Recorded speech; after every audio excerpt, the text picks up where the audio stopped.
Good morning student, मैं सुरेंद्र मणि त्रिपाठी, युग निर्माण सीनियर सेकेंडरी स्कूल देवरिया खास देवरिया के ई पाठशाला में आप लोगों का स्वागत है। आइए आज हम कक्षा 5 हिंदी विषय है, पाठ 3 है, जिसका नाम है श्रम सच्चा व्यवहार।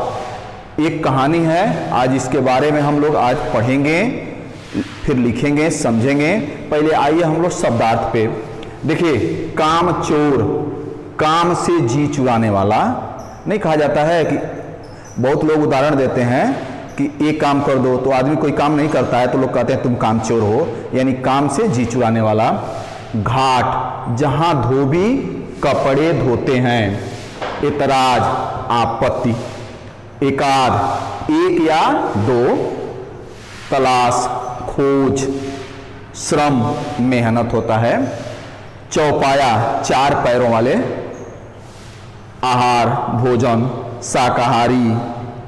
घास, जैसे मान लीजिए इसको हम सही कर दे रहे हैं, ये देखिए इस तरह होगा घास को। घास, पत्ते खाने वाले होता है।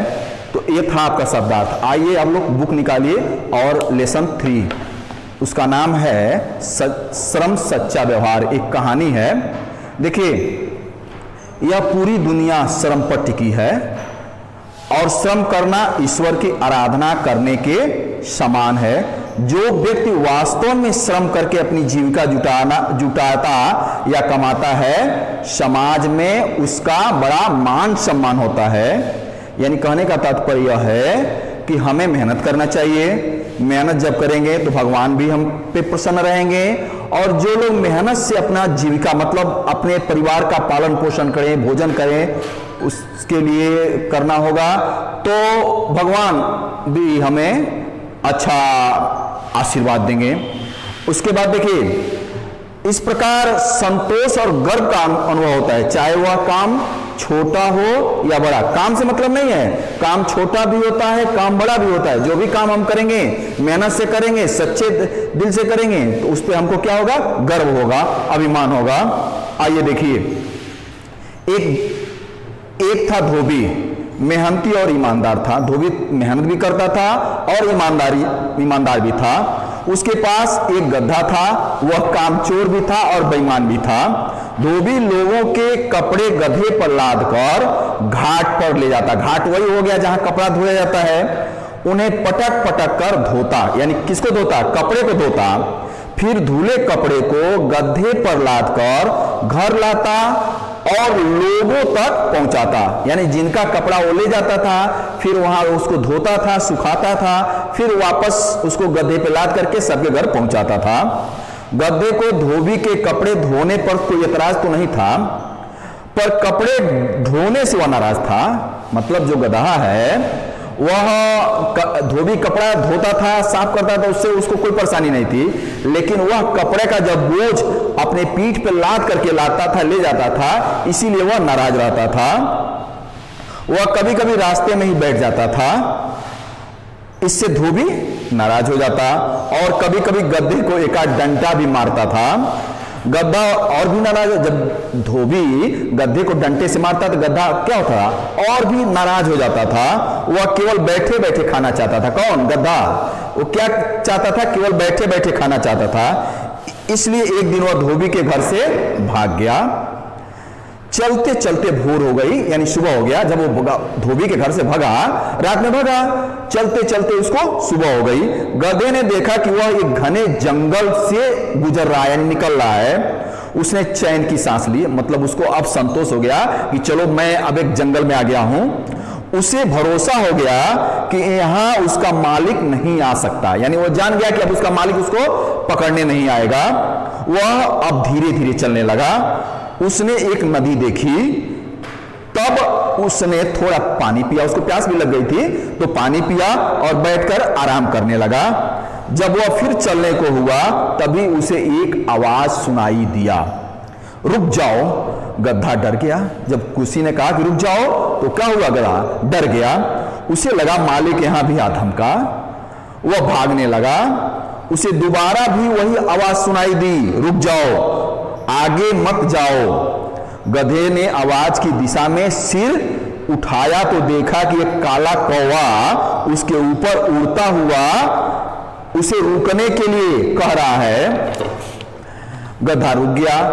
कौवे ने उसे बताया कि आगे एक सिर रहता है, वह तुम्हें खा जाएगा। नदी के इस पार किसी का डर नहीं है, यानी तुम नदी के इसी पार रहो, उस पार जाओगे तो एक सिर है, तुम्हें वो क्या करेगा, खा डालेगा। इसी पार रहने में भलाई है। कौवे की बात मानकर गधा वहीं रुक गया। गधे की कौवे से दोस्ती हो गई। अब जब वह दोनों साथ रहने लगे तो गधा और कौवा दोनों में प्रेम हो गया, दोस्ती हो गई। कौवा भोजन की तलाश में दिन भर इधर उधर घूमता रहता, फिर शाम को लौटता। गधा आसपास की हरी घास पत्तियां खाता, नदी का मीठा पानी पीता और वहीं पसर जाता। पसरना मतलब जानते हो तुम लोग, सो जाना। बड़े बड़े